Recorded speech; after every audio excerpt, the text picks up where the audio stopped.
السلام علیکم ورحمۃ اللہ تعالی وبرکاتہ۔ مرکز اہل سنت جامعہ رضویہ منظر اسلام کے یوٹیوب چینل ہم سبق درس نظامی میں آپ کا خیر مقدم ہے۔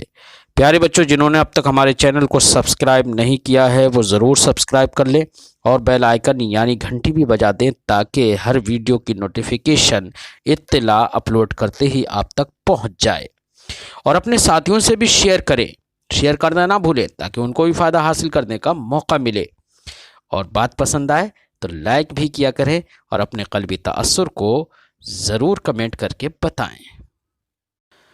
بسم اللہ الرحمن الرحیم۔ ثم اراد ان يبين ان القرآن ليس قابلا للحد بقوله على ان الشخصي لا يحد، فإن الحد هو القول المعرف للشيء المشتمل على أجزائه، وهذا لا يفيد معرفة الشخصيات، بل لا بد من الإشارة ونحوها إلى مشخصاتها ليحصل المعرفة۔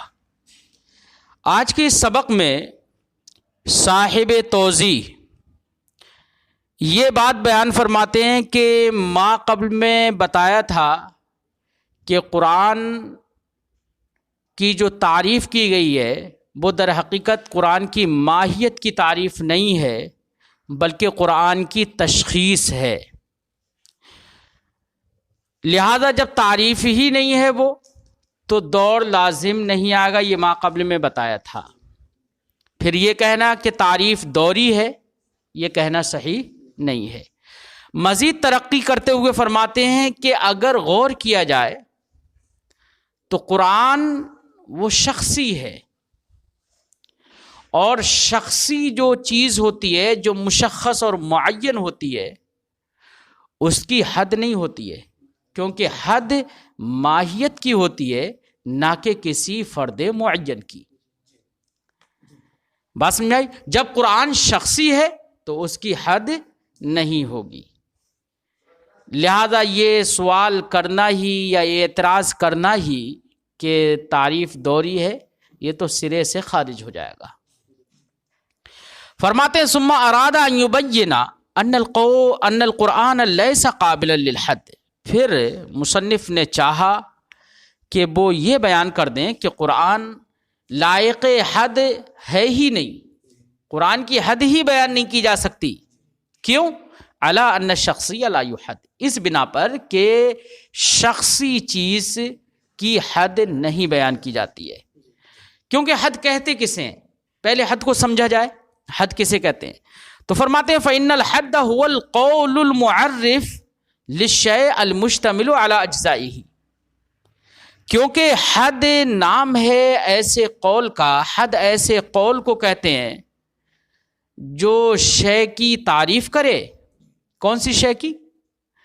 اس شے کی تعریف کرے جس شے کے اجزاء پر وہ قول مشتمل ہوتا ہے۔ مثال کے طور پر آپ نے کہا الانسان حیوان ناطق، تو حیوان ناطق آپ نے کہا،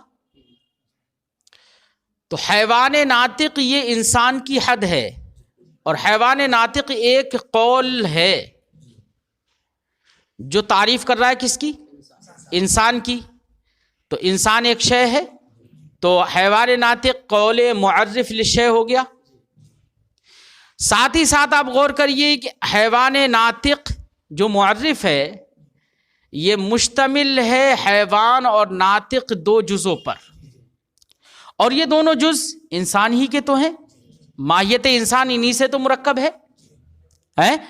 تو حد کہتے ہیں اس قول کو جو قول معرف للشے ہو اور اس شے کے اجزاء پر مشتمل ہو۔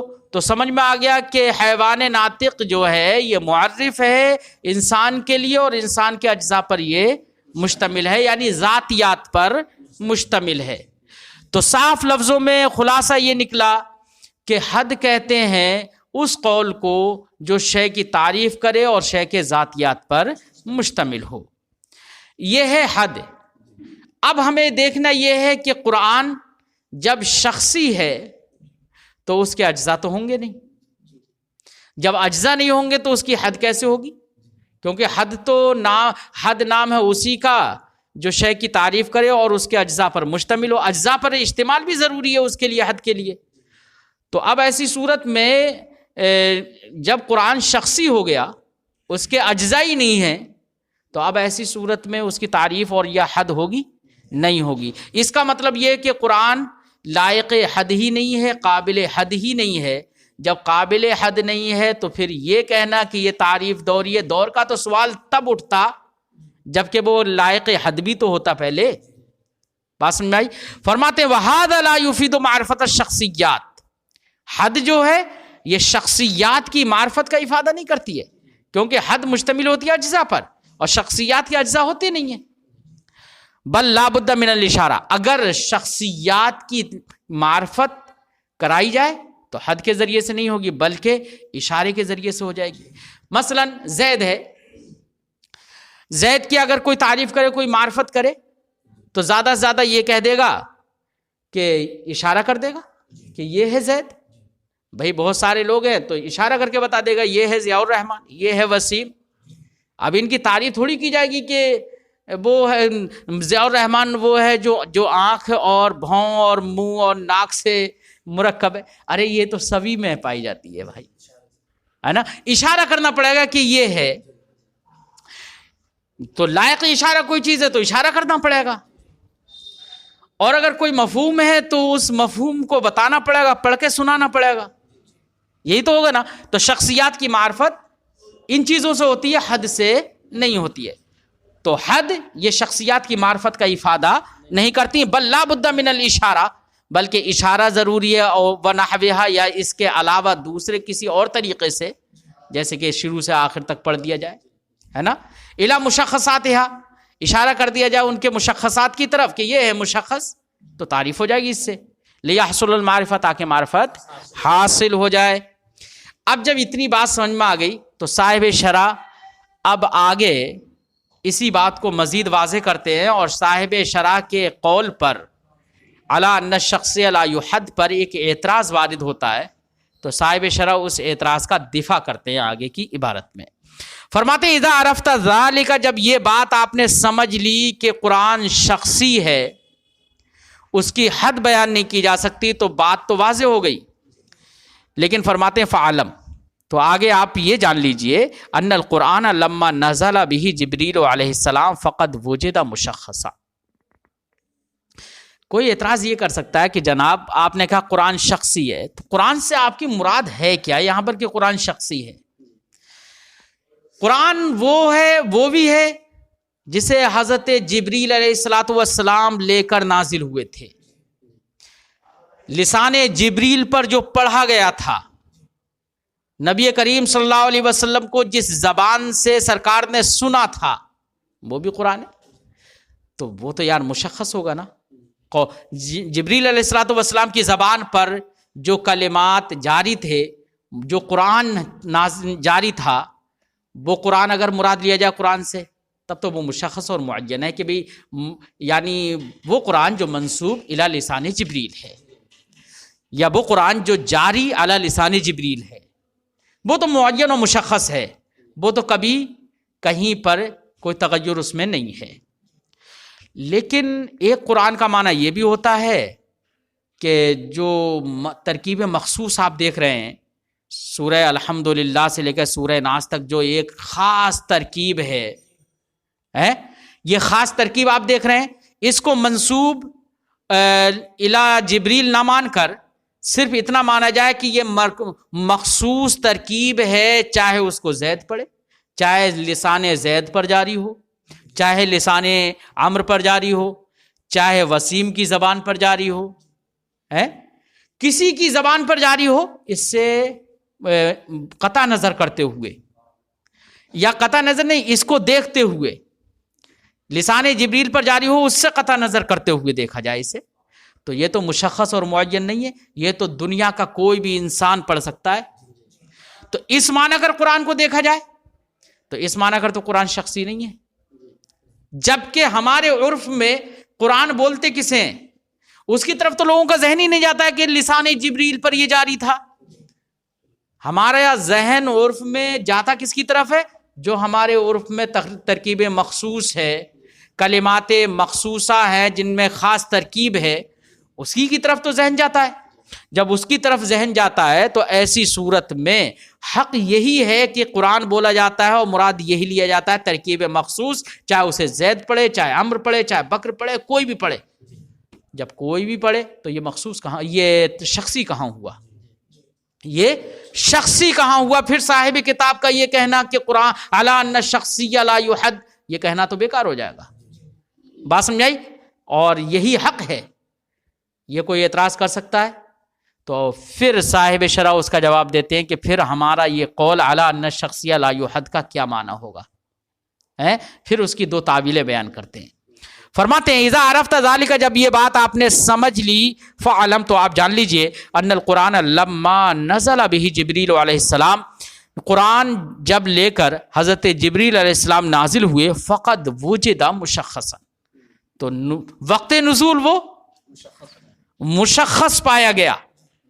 فإن كان القرآن عبارة عن ذلك المشخص، تو اگر قرآن اسی مشخص کا ہی نام ہو، لا يقبل الحد، تب تو وہ حد کو قبول نہیں کرے گا۔ کیوں؟ لکونہ شخصیہ، کیونکہ وہ شخصی ہے، کیونکہ وہ شخصی ہے، اور حد اجزاء سے ہوتی ہے، اور شخصی کے اجزاء ذاتیات نہیں ہوتے ہیں، جو ذاتیات وہی اجزاء ہوتے ہیں نا جو حقیقت میں داخل ہو۔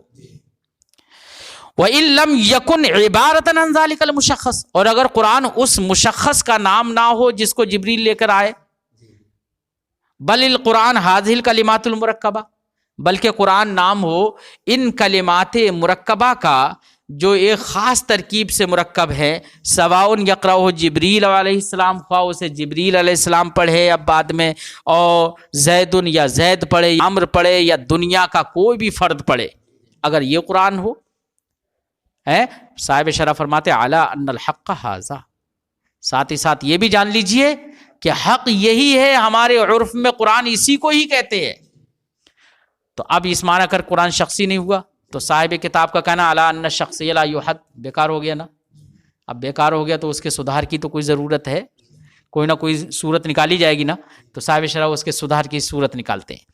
فرماتے ہیں فقولنا الا ان الشخصی لا یحد لہ تاویلان، اگر یہ معنی مراد لیا جائے حق بھی یہی ہے، تو ایسی صورت میں ہمارے قول الا ان الشخصی لا یحد کے پھر دو تعویلیں ہوں گی۔ پہلی تعویل یہ ہے کہ دیکھو اس معنی کر قرآن شخصی تو نہیں ہوا حقیقتاً، بھئی چاہے زید پڑھے، عمرو پڑھے، ترکیب مخصوص مراد آپ نے لے لی، چاہے وہ کوئی بھی پڑھے، اس معنی کر قرآن شخصی نہیں ہوا۔ تو پھر مصنف کا کہنا الا ان الشخصی لا یحد، اس کا کیا مطلب؟ تو فرماتے ہیں اس کا ایک مطلب تو یہ ہوگا، اس کی ایک تعویل تو یہ ہوگی کہ شخصی تو حقیقتاً نہیں ہے، پھر بھی ہم اسے شخصی کہہ رہے ہیں۔ کس معنی کا شخصی کہہ رہے ہیں؟ تو اس معنی کا شخصی کہہ رہے ہیں کہ کبھی کبھی تشبیہاً آدمی کوئی بھی حکم لگا دیتا ہے۔ مثال کے طور پر زید وقت کا تاج الشریعہ تو ہے نہیں، زید اپنے وقت کا نظام الدین اولیاء تو ہے نہیں نا، لیکن وہ تقوی شعاری اور اس کے خصائل حمیدہ اتنے زیادہ ہیں کہ کہا جا رہا ہے تشبیہاً کہ یہ تو وقت کا نظام الدین اولیاء ہے، یہ وقت کا اتنا علم رکھتا ہے کہ اپنے وقت کا یہ مجدد اعظم اعلیٰ حضرت ہے، اس طریقے تشبیہاً کہہ دیا جاتا ہے نا۔ کیوں؟ اس لیے کہ اوصاف میں اشتراک ہے، اوصاف میں اشتراک ہے، اس بنا پر کہہ دیا جاتا ہے۔ فرماتے ہیں بالکل اسی طریقے سے قرآن اس معنی کا شخصی تو نہیں ہے ترکیب مخصوص کے لحاظ سے، لیکن جس طریقے سے شخصی کی تعریف اور حد نہیں ہوتی ہے، بلکہ شخصی کی معرفت کے لیے اشارہ وغیرہ کی ضرورت پیش آتی ہے، بالکل اسی طریقے سے قرآن معروف جو ہے وہ بھی ایسا ہے کہ اگر کوئی کہے کہ مل قرآن، تو عرف میں اگر پوچھا جائے قرآن کیا ہے تو کہہ دیا جاتا ہے قرآن کیا ہے، میں ابھی بتاتا ہوں، بسم اللہ الرحمن الرحیم الحمدللہ رب العالمین الرحمن الرحیم مالک یوم الدین، الہ سورہ ناس تک پڑھتے چلے جاؤ کہ یہ ہے قرآن ہے۔ یا قرآن کیا ہے قرآن بے معنی مقروء ہے، جس کو بھی پڑھا جائے۔ قرآن کیا ہے؟ بہت سارے مقروء ہیں۔ تو اب اشتباہ ہوا نا، تو امتیاز کے لیے کیا کرنا پڑتا ہے؟ یہ کرنا پڑتا ہے اشارہ کر کے، بھائی یہ قرآن نہیں ہے، یہ قرآن نہیں ہے، بلکہ یہ ہے قرآن، اشارہ کر کے کہنا پڑتا ہے نا۔ تو قرآن میں بھی اشارے کے ذریعے سے معرفت ہوتی ہے، قرآن کی بھی، جس طریقے سے شخصی کی معرفت اشارے سے ہوتی ہے۔ تو شخصی کی معرفت اشارے سے ہوتی ہے، اس معنی کر، اور قرآن کی بھی معرفت اشارے سے ہو رہی ہے، اس معنی کر اشتراک ہو گیا دونوں کے مابین۔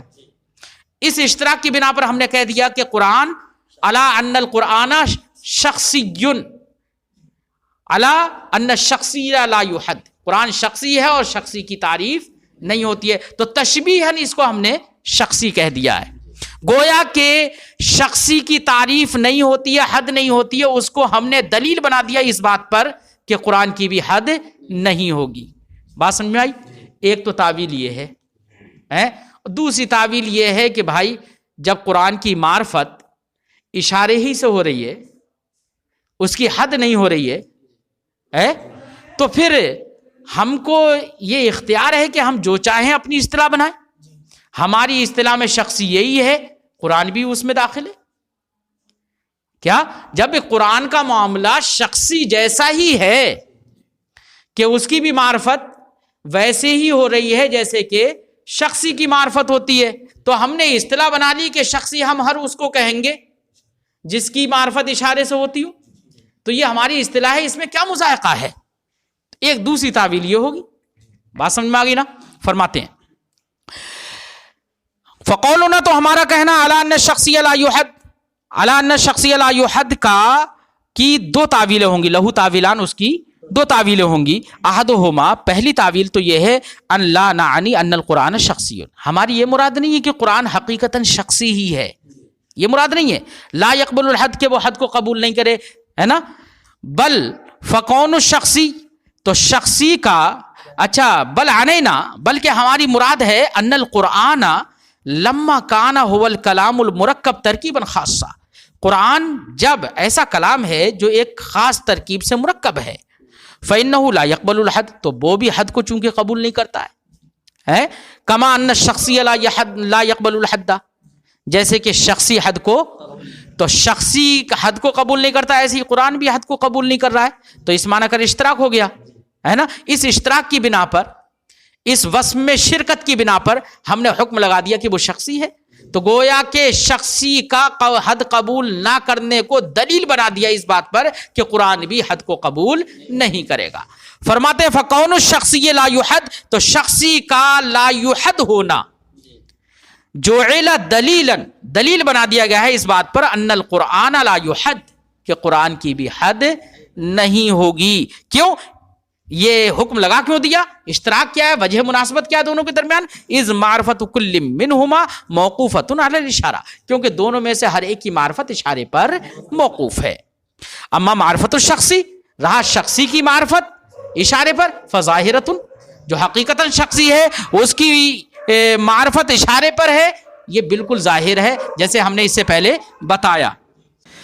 وَأَمَّا مَعْرِفَةُ الْقُرْآنِ فَلَا تَحْصُلُ إِلَّا بِأَنْ يُقَالَ هُوَ هَذِهِ الْكَلِمَاتِ، رہا قرآن کی معرفت تو وہ بھی حاصل نہیں ہوتی ہے مگر یہی کہنے سے کہ کہا جائے هُوَ هَذِهِ الْكَلِمَاتِ، کہ وہ یہ کلمات ہیں۔ کون کون سے کلمات ہیں؟ وَيُقْرَأُ مِنْ أَوَّلِهِ إِلَىٰ آخِرِهِ، اول سے آخر تک پڑھ دیا جائے۔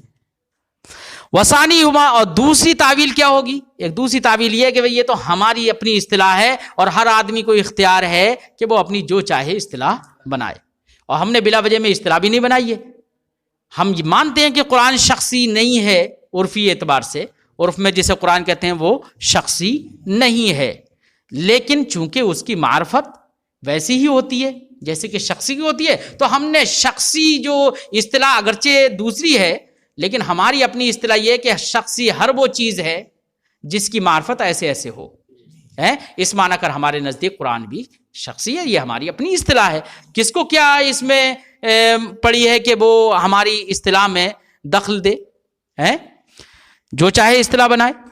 فرماتے ہیں دوسری تعویل یہ ہے نقول کہ ہم کہیں لا مشاحۃ فی الاصطلاحات، اصطلاحات میں تو کوئی مذائقہ ہی نہیں ہے، فنعنی بالشخصی حاضل کلمات، تو ہم شخصی بولتے ہیں اور ہماری اپنی اصطلاح ہے کہ ہم شخصی سے یہی کلمات مراد لیتے ہیں. مال خصوصیات یہی کلمات جو اپنی خاص ترکیب کے ساتھ ہیں، جو خصوصیات کے ساتھ ہیں، التی لہا مدخل فی ھذا الترکیب، جن خصوصیات کو اس خاص ترکیب میں دخل ہے، ہم یہی مراد لیتے ہیں شخصی سے. تو یہ ہماری اپنی اصطلاح ہے. بات سمجھ میں آ گئی؟ فإن الأعراض تنتهي بمشخصاتها إلى حد لا يقبل الحد لا يقبل التعدد والاختلاف باعتبار ذاتها.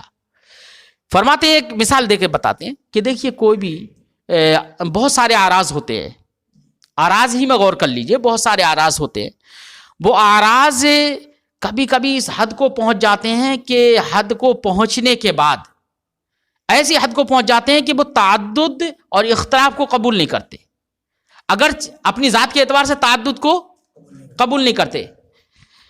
مثال کے طور پر کسی نے ایک لفظ بولا، کتابہ لکھ دیا، کتابہ لکھ دیا، کاف تے بے لکھ دیا. تو ایک کتابہ لکھ دیا، کوئی تو اسے کتبہ پڑھ رہا ہے، کوئی اسے کتابہ پڑھ رہا ہے، کوئی اسے کتاب پڑھ رہا ہے، تو مختلف ہو گیا نا. لیکن وہیں پر ایک جگہ لکھ دیا گیا الحمدللہ.